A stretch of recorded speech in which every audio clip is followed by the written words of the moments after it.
Hey, what is up guys? This is Brett here from brettdev.com and welcome back to the channel. Now, today in this video, I want to talk to those of you who are just getting started, who want to make money online, who want to travel the world, who want to become digital nomads, and who don't really know where to start or don't really know how to go about it. Now, when we first start out, the first thing people tend to do is you'll jump on YouTube, you'll jump on Google, and you'll type in that all-important keyword, make money online. As soon as you type that in, you're going to get hit with a wall of results. You're going to see so many different YouTubers, so many different influencers, so many different blog posts, everything from, become a drop shipper, do Amazon FBA, become a computer programmer, become a data scientist, become a whatever. There's so many different things. There's so many different paths you can go down in order to work online and in order to make money online.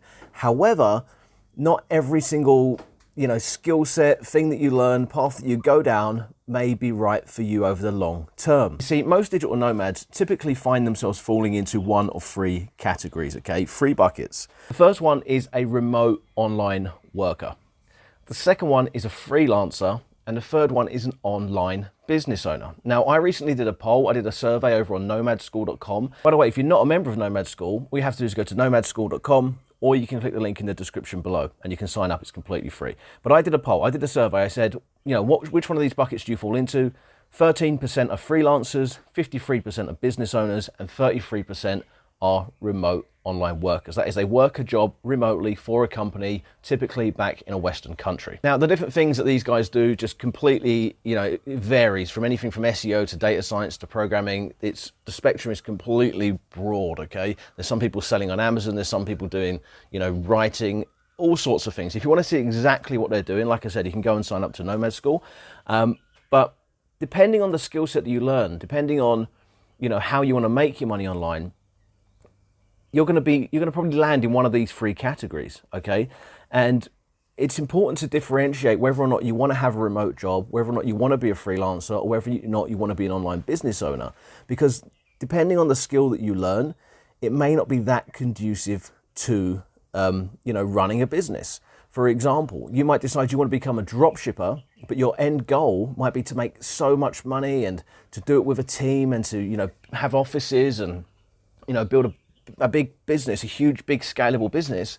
And if you decide you're going to become a drop shipper because you saw a YouTube video right at the very start of your journey, are you going to be able to start a huge business? I don't know, maybe you are. Okay, I'm not just picking on drop shipping here, but this is the point I'm making. You need to think long term about what do you want to do. I speak to a lot of people that have remote online jobs and they're really tired of it. They want to become a digital nomad because they want freedom, they want location independence, and they associate this with just not answering to anybody. They just want to work on their own. They want to be lone wolf types, or they want to work on their own vision. They want to be the boss. They want to steer the ship. Yeah. So the natural progression from a remote online job is to become a freelancer, or it's to start your own business. Okay. People typically go through remote job, then they become freelancers, then they start their own businesses. But what I found is that a lot of people, their skill set that they originally learned to get that remote online job does not translate very well to starting a business, does not translate that very well to becoming a freelancer. For example, a lot of people that are very highly specialized in some sort of computer language or some sort of cybersecurity type fields really can struggle to go and find clients that will hire them to do that on a freelancing basis. There's lots of regulation, there's lots of checks and balances that have to be in place with certain jobs. And in order to actually get the job done, it has to be done with a team. Okay, especially if you're very specialized, it has to be done with a team. And these people struggle to then branch out of working a remote job. And they actually find themselves retraining in something completely new, something completely different, just because, they don't want to work for anybody else anymore. They don't want a remote job. Remote job sounds fantastic if you're working 9 to 5 in the office and you're watching channels like mine where I live in Thailand and things like that. And you're saying, I'd love to live out there. I'd love to have that lifestyle. Yes, I don't care if I have to work a 9 to 5 online. I'm happy to go to co-working spaces. Trust me, gets boring very, very quickly. A lot of guys come here, they do that within a year. They're looking to retrain to do something completely different. Okay, so this is very, very important to think about. Which of the three categories you're going to fall into? Do you want to land a remote online job? If that's the case, then almost any skill that you learn should be able to help you do that. Do you want to become a freelancer? Not all skills will allow you to become a freelancer, or do you want to start your own online business? Now, what I would suggest you do is that you go into something that covers you across the whole spectrum, okay? Like I said, people that start out on this journey, they typically land a remote online job, or they become a freelancer, one or the other. They land on a remote online job, they become a freelancer, and then they graduate to starting their own business.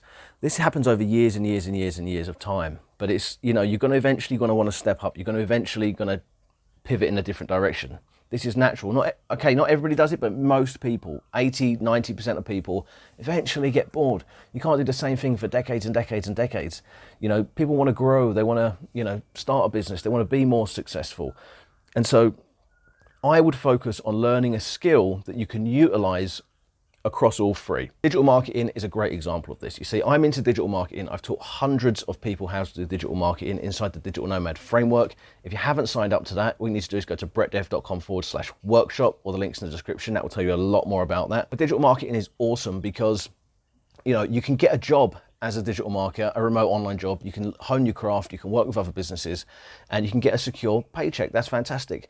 As you get better at it, you can go out and you can become a freelancer, you can get more clients, you can do some work on the side, you can transition out of your online job into becoming a freelancer where you've got multiple clients and you're now earning much more money.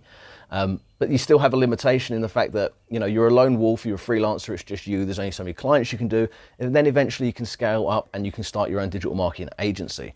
Not only that, but the great thing about digital marketing is every business needs marketing. So even if you come to a point where, you know, you want to start a business, but you don't necessarily want to be an agency owner, you can apply digital marketing. You can utilize the knowledge that you have, the skills that you have to start any business, because any business needs marketing, okay? And it's not just digital marketing. I'm talking about digital marketing because it's a great example, because it's what I teach. However, you know, there's lots of other skills that translate across a broad spectrum. So you need to think about this. That's the point I'm making. You need to think about, when you're learning a skill, you know, what do you want to do at the end of the day? Do you want to be a business owner? Do you want to be a lone wolf freelancer? You know, have an earnings cap on how much you can potentially earn because it's just you, but you might be perfectly happy with that. However, the skill that you choose to learn right at the start of your journey needs to, you know, facilitate that. Don't learn something that you can only do inside of a corporate environment. There is no right or wrong way to do it, but ultimately you will end up in one of these buckets. You're either going to be a remote worker, a freelancer, or an online business owner. So choose wisely, think carefully before you go down a path and before you set out on your journey. I hope this video helped you. Until next time, this is Brett from brettdev.com, and we're out. Peace.